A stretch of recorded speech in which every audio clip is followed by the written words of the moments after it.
Today, I'm excited to welcome Laura Spinney, a Paris-based British science journalist and acclaimed author. In her recent book, Proto, she explores the fascinating journey of Proto-Indo-European, tracing how a single ancient language shaped the linguistic map of much of Europe and Asia. So, welcome, Laura. Thank you very much. So, I wanted to start out with some just like general terms and like concepts to help people. I think a lot of my audience might already know a little bit about like proto-languages and stuff, but I figured that would be a good thing to refresh on. So, um, in the term Proto-Indo-European in the title of your book, what does this proto prefix mean?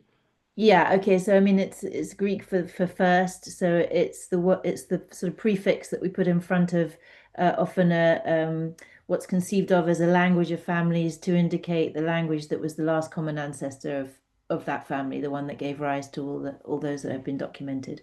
So in the case of Indo-European, the family that I was writing about, the largest language family on Earth, in that it's spoken by nearly half of humanity, Proto-Indo-European would be the hypothetical language that we think is at the root of that family. Yeah, and I think the hypothetical part can be like the part that people get confused on the most. So it's like, Yeah, um, yeah, it's something we kind of know existed, but we have to put these asterisks and stuff by the words, and we refer to it as a proto language as opposed to like something with more definitive well, as a way of like quite simply that we don't have any yeah documentary evidence of it, so it's hypothetical in that sense. But I think it would be reasonable to say that most experts think that this was a real language spoken by real people in a real yeah place. So yeah. yeah. I think that's definitely the point to hammer in is that it's like we likely would at some point in history be able to use these proto languages to communicate if we ever time traveled or something. It might not be exactly how they spoken. It might be more of like almost like a koine of all the dialects that were spoken by then, like a kind of like an average or something. But it still would Yeah. like yeah, um, it would be representing something real about a language spoken back then. So. Yeah. Um, so the Indo-European language family contains tons of languages. And as you said, I think it's like most so 40 something percent of humanity speaks in Indo-European languages, their native language, and then in addition to all the second language speakers, it's probably even higher than that. But Yeah, yeah, exactly. That's so nearly half of humanity, more than 3 billion people speak Indo-European as a first language. So yeah, it's gigantic, whether you measure it in terms of number of speakers or geographical spread, because Indo-European is very important on every single inhabited continent today. yeah, it is pretty crazy when you think about it, especially when we'll get to talking about the origins of it, which are, I guess, not so global. It's a lot smaller at the start. No, tiny, yeah. Yeah. Yeah, it's definitely crazy, it's cool how the genetic evidence kind of even supports that it was a very small population and everything. Anyway, so yeah, the reconstructing like language families is complicated because it leads to these like deceptively simple like diagrams. Sometimes it's like a just like a tree, like all these languages originated from one language and then it's just like split off. But it can sometimes be a little bit more complicated than that. So I think there's another like caveat, I guess, with proto languages. It's like because there was probably some different speech communities back then as well. Even before the languages split off, it's not just like yeah, it's not like these Yeah. discrete points. Yeah, absolutely right. I mean, I have a diagram at the back of my book, which is, the sort of classic type family tree type depiction of the Indo-European family tree. But it's a model, it's a simplified model of reality, and doesn't mean it's not useful because languages evolve and they change through descent. So it is capturing that part of the story. But languages can also change sort of horizontally through contact. And so it's only capturing part of the story. And languages are constantly influencing each other, coming into contact with each other. So the way I like to think of it is that that's a sort of pared down vision of the kind of tangle that really Yeah. exists, and that nice sort of white space between the crisp black branches would be filled with lots of tangled encounters between languages, both of the same family and of different families. Yeah, exactly. I mean, that's a good description. Kind of just the white space on all these charts isn't actually white space in reality, which makes sense. And yeah, it's like there's obviously sometimes analogies with like biological evolution where like a species will the speciation process isn't always so clear. There's like fuzzy borders, But something that's even different or even more complicated with languages is that they can be entirely different, species. Like in, let's say, there's no mutual intelligibility. That could be maybe the definition of a speciation in languages, but then they can still influence one another. Whereas species couldn't genetically influence one another once they can't interbreed, but languages still can. They can have these aerial influences and stuff like that. So that's another way it can be really complicated. But yeah, I thought it'd be worth saying the caveats. But yeah, but aside from all that, all those edge cases and stuff, it is a very useful way to learn about the past. And part of how we know that is something that you draw upon a lot in the book, which I really like because it's a lot of this these new connections between different like migration patterns and stuff that you synthesize in the book are actually pretty recent. So there hasn't been a lot of opportunity for authors to put it Yeah. all together. Um, Yeah. so yeah, I'm really interested in that just the what that process was like synthesizing linguistic data with like archaeological and archaeogenetic. Um, Yeah.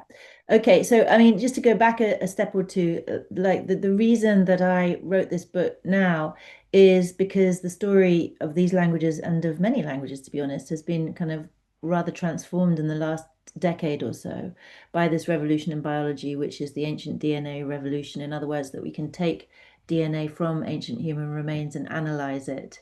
And that means you can say this person buried in this ancient cemetery is related to this person buried in this ancient cemetery 5,000 kilometers away.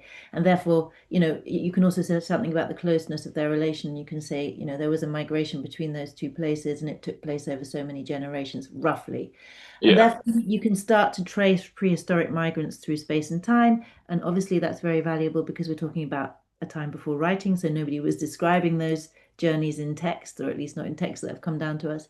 And there's very good reason, a lot of evidence to suggest that migration is, if not the main, then a very major motor of language dispersal and change. Still today, but not the only one today, but in prehistory, really, yeah. really important. I mean, before literacy, before borders, before any kind of standards or technology that could spread those languages. Otherwise, it was, overwhelmingly the most important motor. And what I think is really interesting about this revolution is that it's in very large part sort of corroborated what archaeologists and linguists were had worked out beforehand in terms of how the languages had dispersed and the migrations that might have carried them. It's cleared up some uncertainties and some puzzles, but in a very important way, it's corroborated what they already thought they knew. And it's not only true, by the way, for the Indo-European families. There are other examples where the mapping of the branchings of a family tree, they map very closely onto what we know about the migration routes of prehistoric people in those parts of the world. That you can practically place them on top of each other. There's a lovely story, for example, about the migrants who came out of Siberia into the Americas via the Beringian land bridge 25,000 years ago or so. And they settled in that place. Apparently, it was a very nice place for them to settle. And then the climate changed sort of 10,000 years ago, and they moved out again. And some of them moved down into the Americas, and some of them moved back into Siberia. And so those prehistoric movements can explain very, very neatly, if you like, the relationship that linguists had already noticed between certain Siberian languages, the Yeniseian languages, and certain Native American languages, the Nardi languages, many of which are spoken in Alaska, but also things like Navajo. Yeah, no, that linguistic connection is definitely really fascinating, and I think a really strong um, connection here is that languages spread through the migrations pretty neatly, or not, not like perfectly, because we were just talking about all the complexity with language, but in archaeology they sometimes say like pots aren't people, but it kind of almost is like the languages are the people, at least in some of these historical um, linguistic connections, because there's even with like the spread of like agriculture. I think some of the archaeogenetic studies have shown that agriculture was largely like a endemic diffusion thing. Like it was spread through migrations of people, not necessarily just taught or like spread through I like mean, cultural exchange.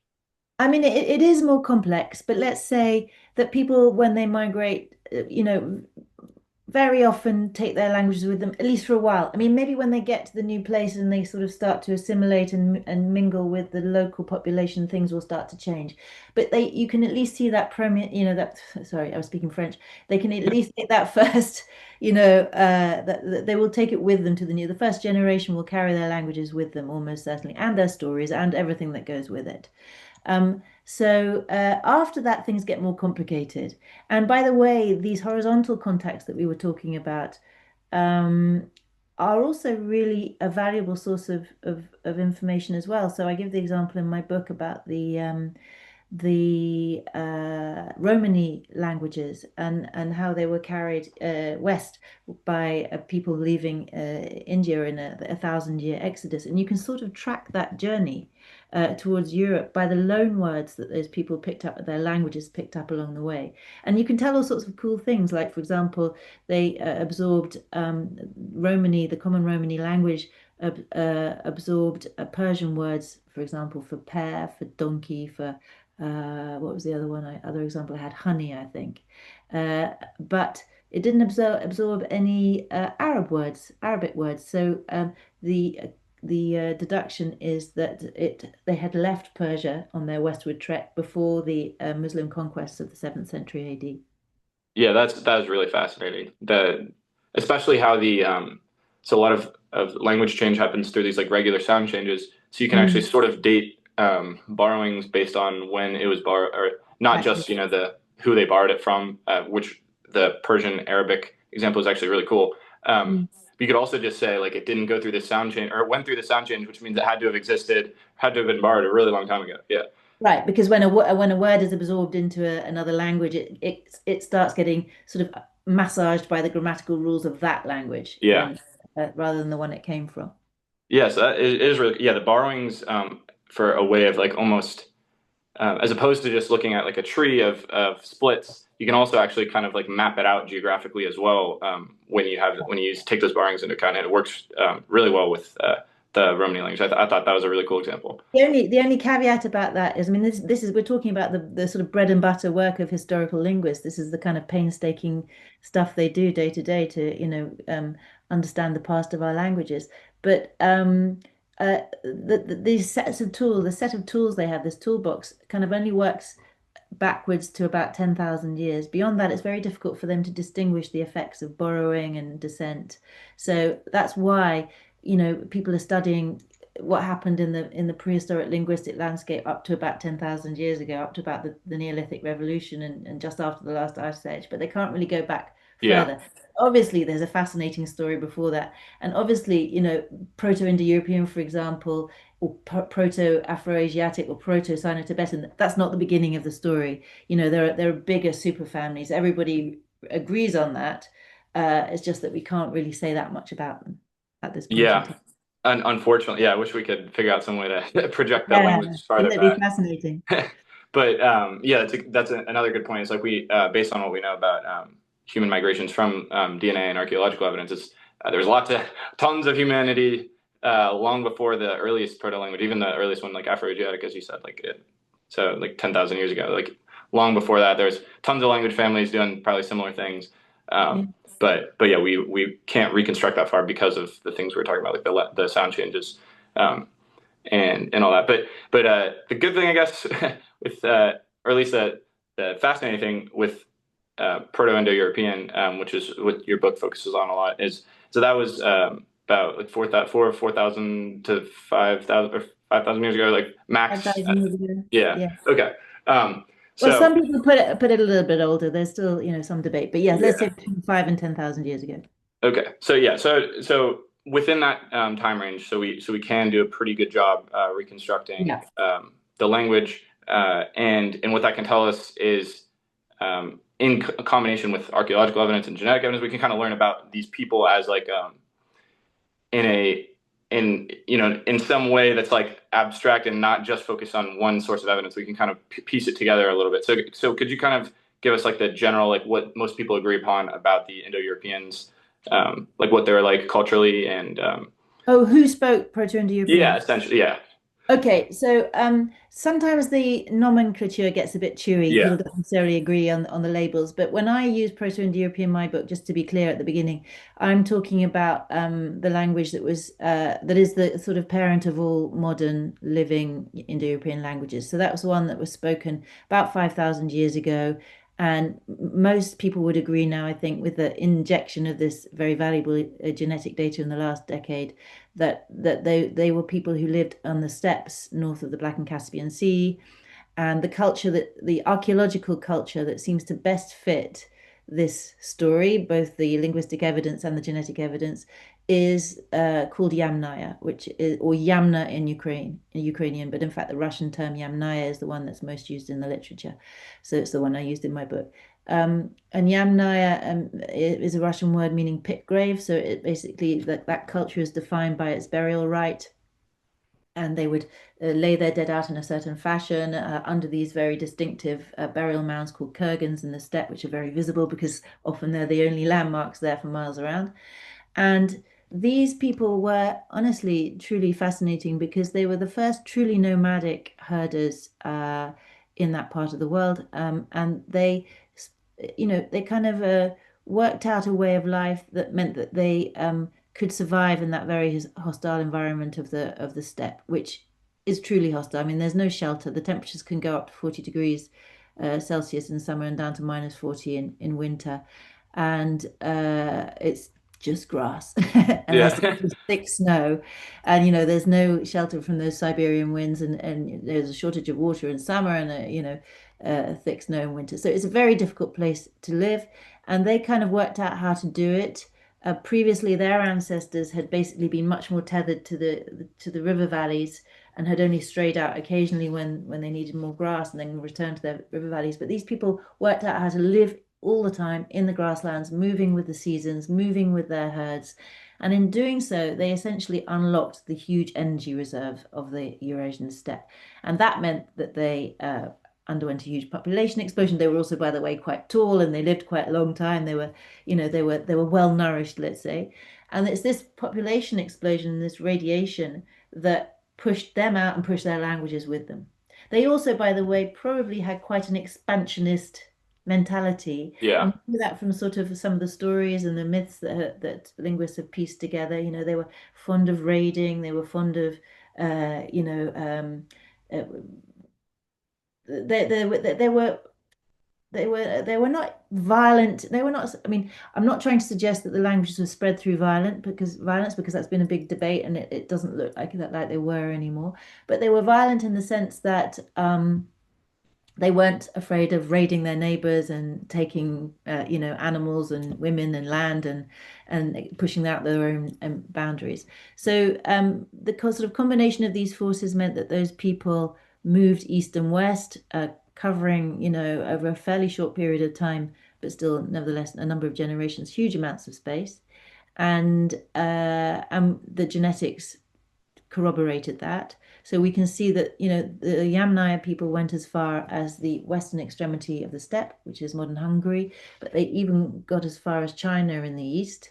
And their descendants went further still. So their descendants carried their genes and their languages, we assume, to the western periphery of Europe, to Ireland, and down into the subcontinent of India and what is now Iran. So yeah, between them and their descendants, they were a fearsomely effective machine for expansion, and the same is true of their languages.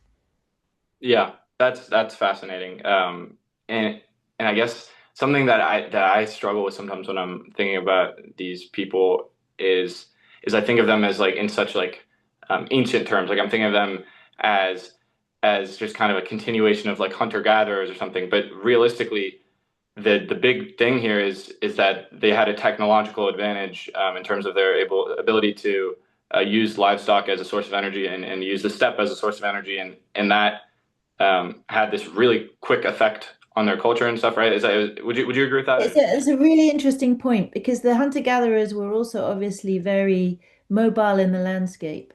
But these people were very different in fundamental ways. So what separates the hunter-gatherer sort of way of life, which it accounts for most of humanity's past, really. Throughout the last ice age, right up until the Neolithic revolution of, sort of 12,000 years ago. Um, uh, these people come after the farming revolution. So farming has been invented, and farming infiltrates the steppe. But in the steppe, at least in large parts of it, you can't grow crops. It's just not, it doesn't lend itself to, the climate is too dry or too, you can't, there's not enough water. So those people inhabiting the steppe borrowed the bits of the farming package that they could make work there. And that was essentially herding. So they herded animals, which the hunter-gatherers had not done. Hunter-gatherers, they hunted wild animals and they foraged for wild plants. But these people um, moved with their herds. They milked their herds. So a very important part of their diet was milk and all the derivatives of milk, and a huge source of protein, of course. They also probably in some parts of their range, they may have slightly dabbled in growing plants when they stayed put for long enough to be Yeah. able to do that. But that was mainly a supplement to the kind of sort of milk and meat essential. Their diet was essentially milk and meat. And so yeah, they were very different from the hunter-gatherers, and their way of life, this adaptation, the way that they took the farming package and adapted it to the steppe, meant that they were perfectly suited to extract all that energy, to turn all that grass energy into animals and hence into food and fuel. Very interesting. Yes, it's kind of like the Neolithic revolution, more general than just the agricultural revolution, led to different lifestyles in different places. So like the pastoralist Yeah. lifestyle. Yeah. And by the way, because by then we have the wheel, we have wheeled transport, something that was only invented, don't know exactly, roughly 4,000 BCE, roughly 6,000 years ago. They had that. They were also skilled metal workers. They actually, even though copper working was practiced in Eastern Europe 6,000 years ago, these people were probably the people who carried bronze working, so bronze being an alloy of copper and tin, into Europe. So they were skilled bronze workers. And so none of these things having existed earlier in the Stone Age, of course. So their way of life was, you know, very sophisticated for the time and for the environment. Very interesting. And that, yeah, that's kind of the big incentive, or not incentive, but motivating factor for their expansion. And I don't think we have time to go into every single Indo-European culture because there's so many, and it represents such a large span of time when you just say Indo-European and so many different Yeah. peoples with all these unique cultures and everything. But could you give like a broad overview of, I guess, Indo-European groups, or at least like the initial like Yeah, branches off? sure. Sure. I mean, it's funny you say that because I've already been criticized for you don't give any space to Thracian or to, Messapian and or Messapic, sorry. And no, I don't give space to every single one of the hundreds of Indo-European languages. I try Yeah. to mention as many as possible, but you can't treat them all. At least you could, but maybe it would be, I don't know, a less fun book. I don't know. In a way, so I've just explained why those people were so successful in terms of their economic model. And I think it's really important to understand that their language sort of piggybacked on that. Like there was nothing inherently successful Yeah. about their language. It was the fact that they were successful and therefore their language spread. And by the way, many of the descendants of Proto-Indo-European died out because their speakers were less well adapted to their environment. So, and then others was, there's a certain element of chance in this story, is what I'm trying to say. Yeah. So back to the structure of the Indo-European family. Okay, well, this has been worked out bit by bit over 200 years by people essentially noticing resemblances between languages and then kind of building up the sense of the tree and the relationship between the different branches.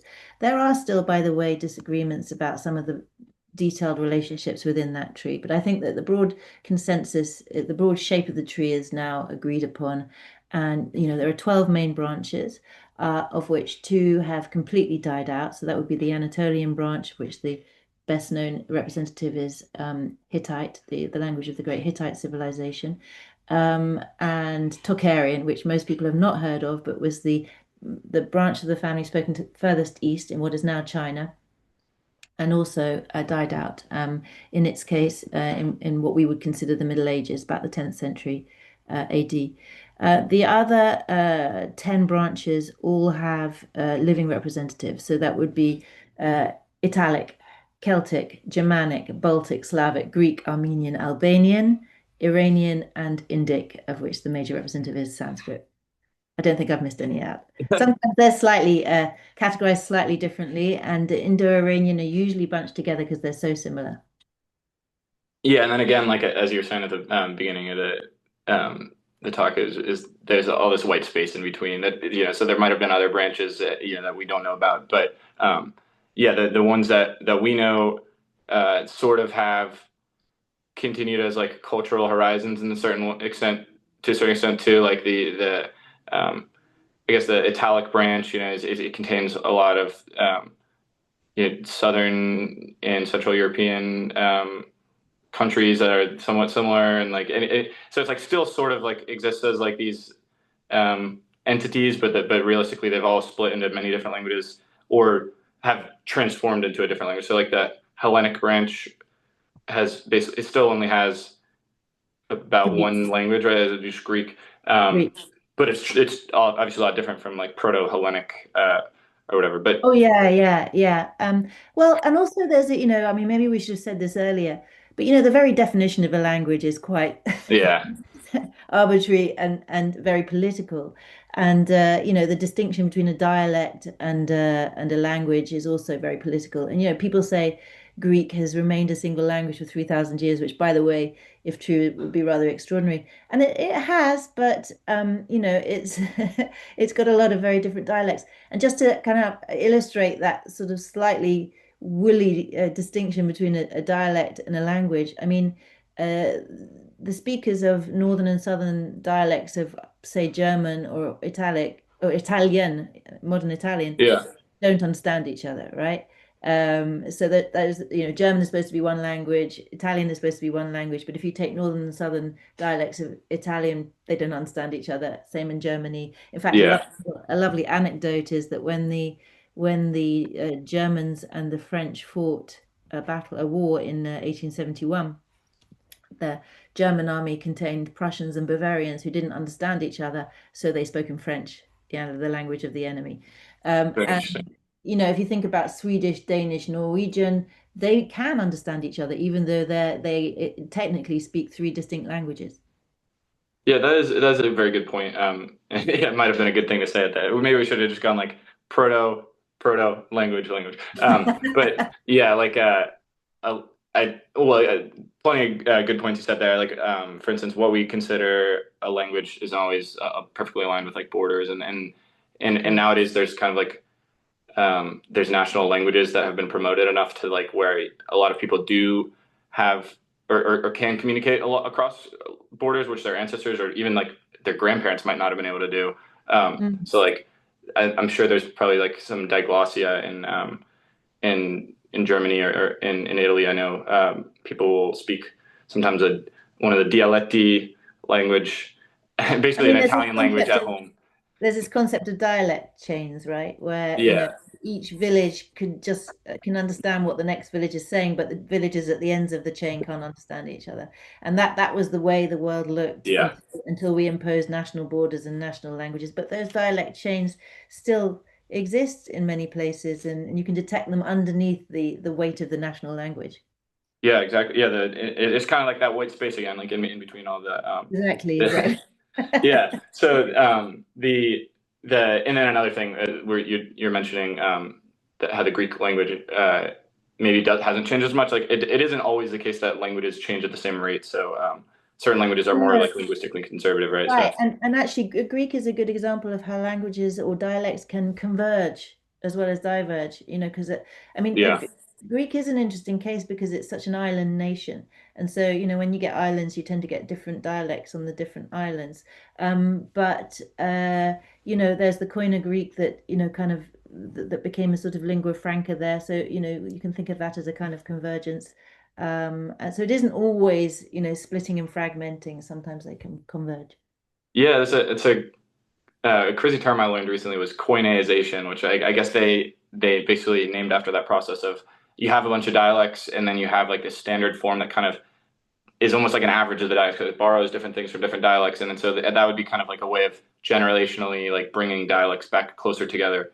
Um, Yeah. yeah, Because there's this constant tension, right, since the beginning that it's helpful to have a single language which yeah. everyone speaks, but at the same time we want to distinguish ourselves, we want to, impress our distinct identities, and so, there's the kind of centripetal and the centrifugal forces which are always acting on languages. Yeah, and I think one thing you said in the book, you're pointing out just how the historical trajectory of like linguistic diversity, like it, or at some point, like the highest, like right around the time of the Neolithic was when there was the most linguistic diversity probably of all humanity because there's so Yeah. many people, but they weren't yet organized into these like states or cities.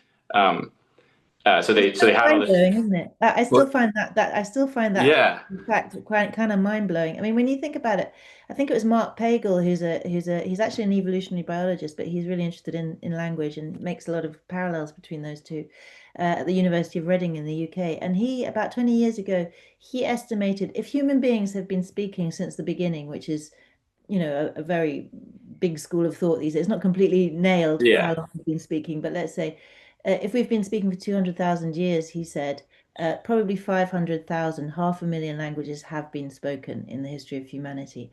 Now, if you think that we've got about 7,000 tops alive today and they're dwindling away at an alarming rate, that is quite a staggering thought. Most of those were not written down. Maybe whispers of those dead ones sort of weave through our living languages. We don't know. Probably they do, but we have no real way of telling, especially the further back you go.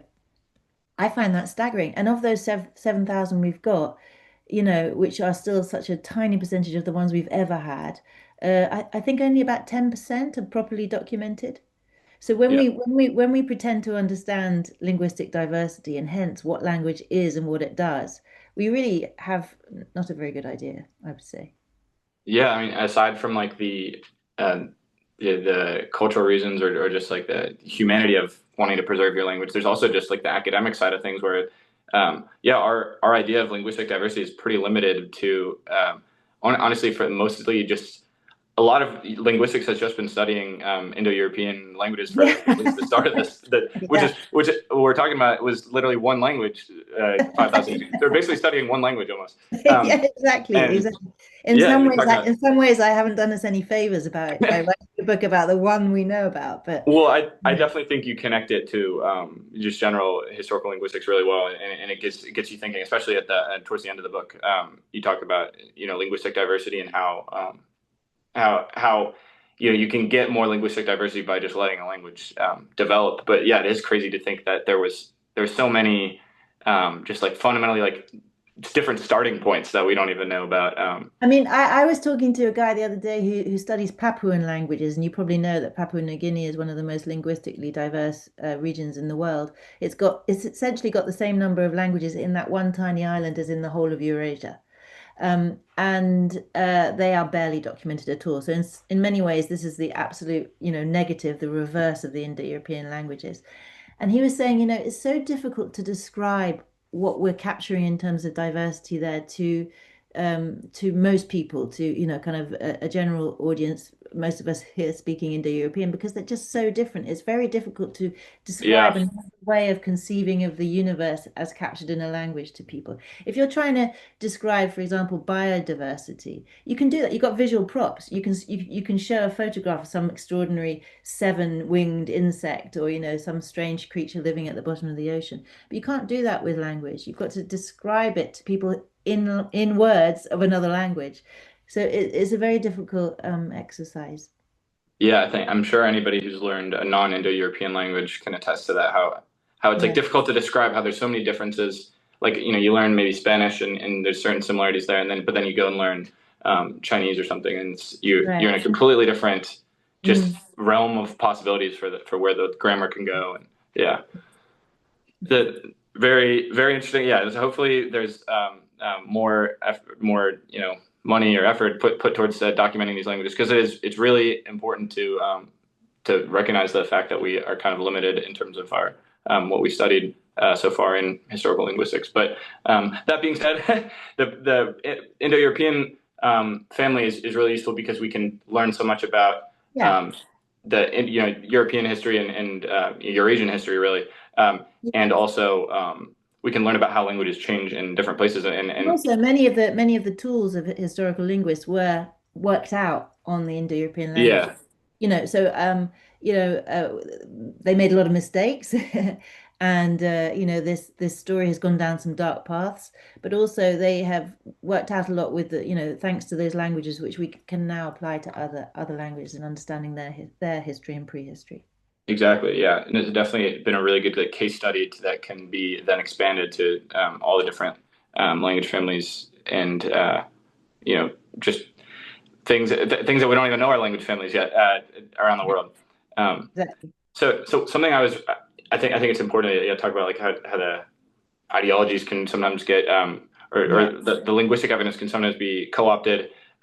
So a good example of this would be something like Nazi Germany, really focusing on like the Indo-European family and in certain ways kind of using parts of the theory that we'd still agree with today, but then combining with nationalist interpretations and maybe changes that are no longer supported, Well, or I think maybe it was more, they maybe were a bit too black and white in the way that they mapped genetics, people, pots, and yeah, languages onto each other. So, but the Nazis weren't the first by any means. This has been a temptation to nationalists or just to groups basically to kind of claim superiority since the beginning, I'm sure. I mean, the creators of the British Empire were as guilty as anyone. They were at a time when one of the theories was that the family was born in India. By the way, that theory has come back.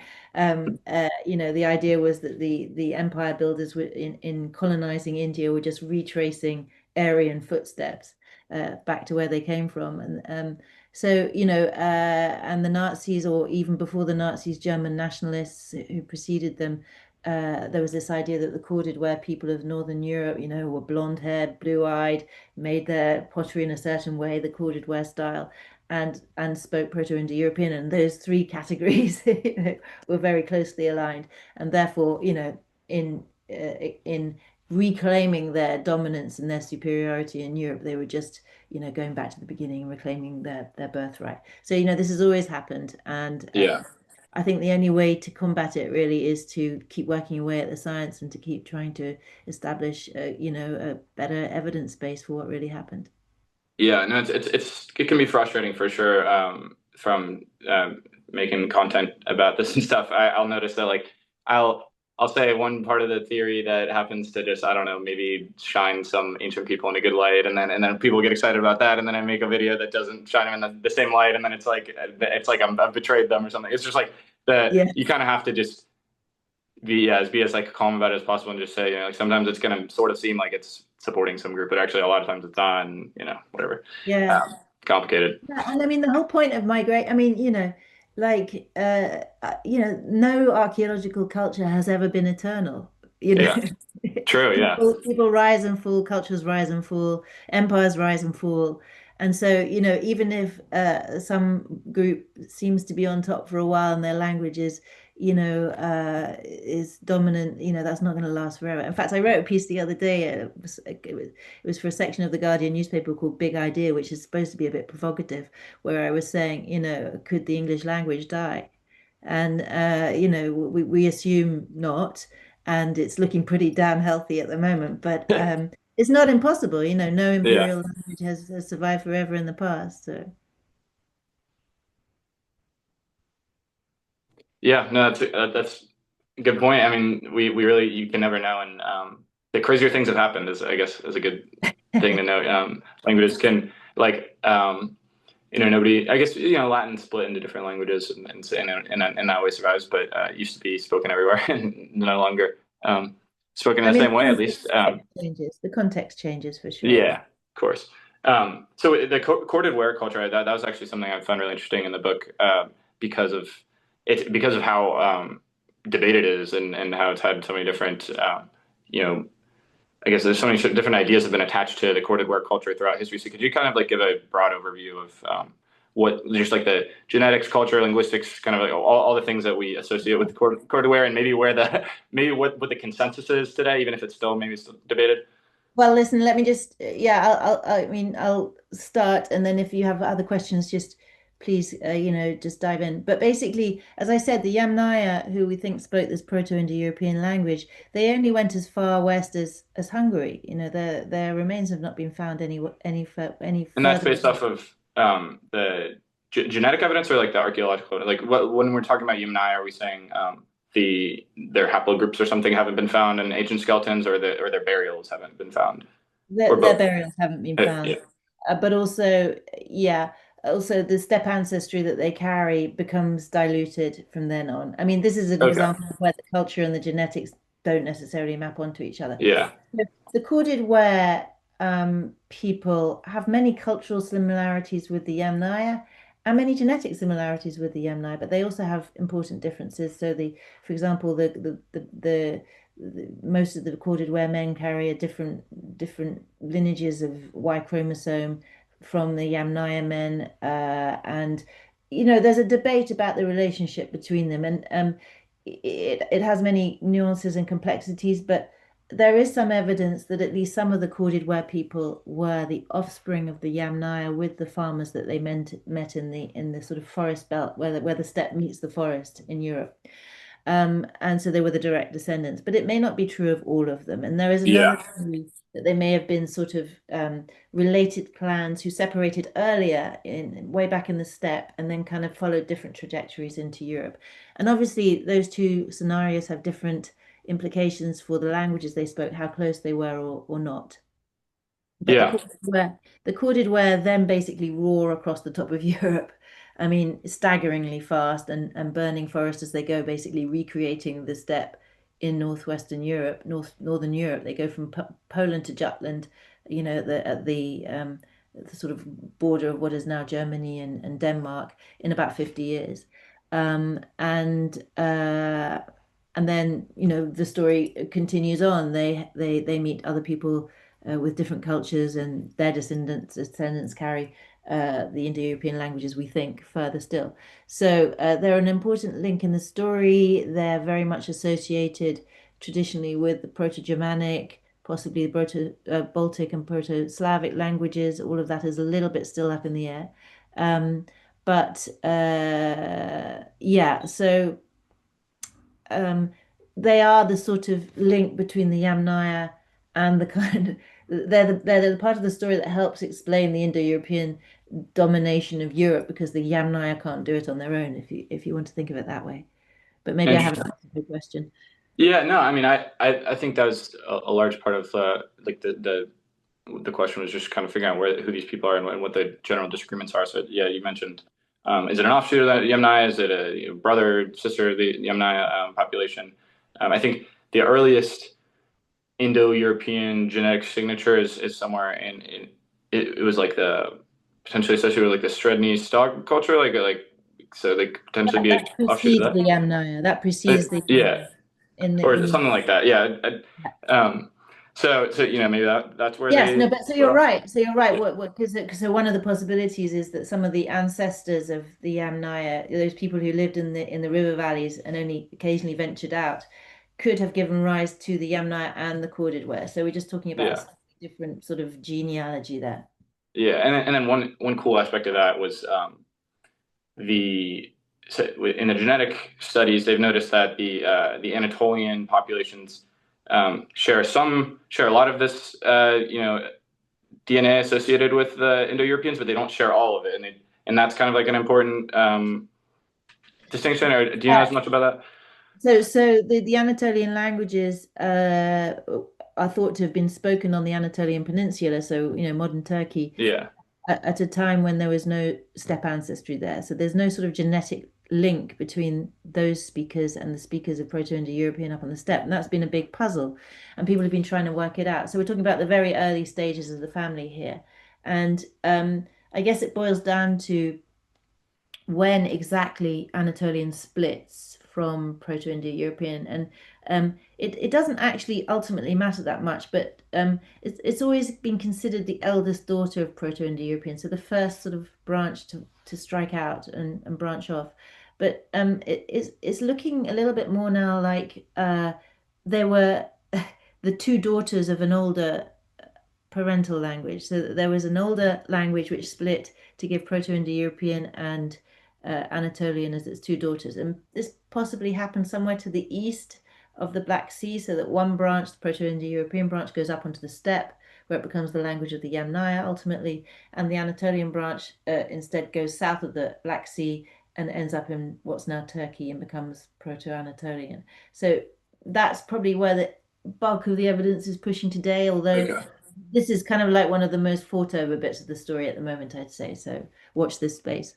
Yeah, yeah, for sure. And it's always been, or at least even before the genetic evidence, the Anatolian hypothesis and stuff. The Anatolian languages have always kind of been a battleground, I guess. Everybody's always been kind of Absolutely, good. and it's important to say that until, one of the things that the ancient DNA evidence has cleared up to most people's satisfaction is because until that time, until about, 10, 15 years ago, there were two equally well supported really theories of the origins of this family. One was the Anatolian hypothesis that it started in Anatolia with farming at the Neolithic Revolution, so 8,000 or more years ago, and then the steppe hypothesis, which puts the birth date later, 5,000 years ago, and north of the Black Sea.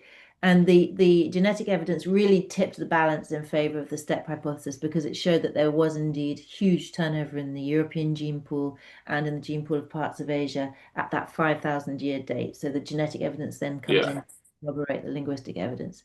So I don't, very few people still support the Anatolian hypothesis, but this mystery did sort of, there was this outstanding mystery of how to explain the Anatolian languages. And I think, that the scenario that I just described about them being sisters, it might be the ultimate resolution of that. Yeah, I mean, it is really cool how basically the genetic evidence almost just did give a pretty straight answer to the to one of the biggest debates in linguistics. People might disagree to how strong of an answer, but I definitely think it seems to very much support the step hypothesis. So yeah, and then yeah, I guess obviously all this. When you get deeper into the history, when you get all the way back to the split with the Anatolians, and then it has all these implications for the other branches, and so it's kind of like you have to rearrange the whole tree almost. Not Yeah, all the individual like branches, but you have to put yeah. the top branch somewhere else. Yeah, you have to rejig it slightly. I'm not sure that matters so much. I mean, Yeah, we're talking about events very near the beginning of the whole family, really. So yeah, in some sense, it's like having a very old sister, a very young sister, or a very old daughter. In some ways, there's not. It probably doesn't make that much difference to the overall story. yeah, true. And then another, yeah, I guess another thing is like the terminology. Some people like the idea of like saying Indo-Anatolian as Yeah. like the common ancestor, but I mean technically a proto language is just always the oldest thing. So like I mean you could just kind of axiomatically define Proto-Indo-European as just whatever the oldest one we find is. Let, So let's it's like say let's say that this scenario that I'm describing, that these two ways of thinking about it plays havoc with the nomenclature. That's the problem. But yeah, it doesn't really matter probably no. that much in the overall scheme of things. Yeah, it's gonna be the same general tree, just like with just Yeah. all the names are changed. But Everybody hates it when you put the proto prefix on a language that isn't actually at the beginning. yeah. Yeah, no, it is weird, but I mean, I think it's good that we're getting close to the end of the conversation, talking about like the cutting edge, talking about all the newest stuff, because an important thing that you talk about, and I think I heard you talk about the book in a different podcast, and you were saying you basically finished the book like 2 months before publishing it or something, because there's just so much new evidence. Like you have to constantly be updating it, and Yeah. it's Yeah. it's a really Yeah. fascinating space. So yeah, anybody who's interested in this, where would you suggest people look to learn about more of this? And I um, mean, I have a general reading list in my book as well as a kind of more developed bibliography. But yeah, there's a lot of more kind of a bit, general text on the question there, and I think it's true that it's still evolving, but I think it's fair to say that the broad traits of the story are in. Yeah. Yeah. I mean, there are going to be some fascinating developments. For example, there's new work coming out on the Germanic branch and how, how the origins of that and the Celtic branch, that sort of fragmentation as the language comes into Europe and splits into the various branches. There's still some working out to do there, definitely. And there's still debate about, how the Indo-Iranian languages reached their destination. Did they go south of the Caspian Sea? Did they cross the steppe? How do you explain some very striking similarities between the Baltic languages and the Sanskrit? Yeah. All of this I go into in my book. But yeah, it's true that there are certain mysteries yet to be solved. And, we might not ever solve all of it, but Yeah. yeah, it's definitely a very, very, very fascinating and thrilling period for this story. Absolutely. Yeah. And for anyone who's interested, there's been other books about the Proto-Indo-European and I guess David Reich, the one of the lead researchers in the archaeogenetic space, kind of one of the pioneers, wrote a book, Who We Are and How We Got Here. And he kind of touches on the Indo-European, but your book really pulls it all together, which I thought was awesome because it's like it's something that all these interlocking parts have been coming out right now, and it was really we really needed something to tie it together. So I think it is a really good way of doing that. So it was a great read. Thank you. Yes, to anybody listening, definitely recommend the book, and looking into the reading list and stuff that you suggest in there. But otherwise, yeah, thanks so much for chatting with me today. It's been great to kind of go over it. Really fun to talk.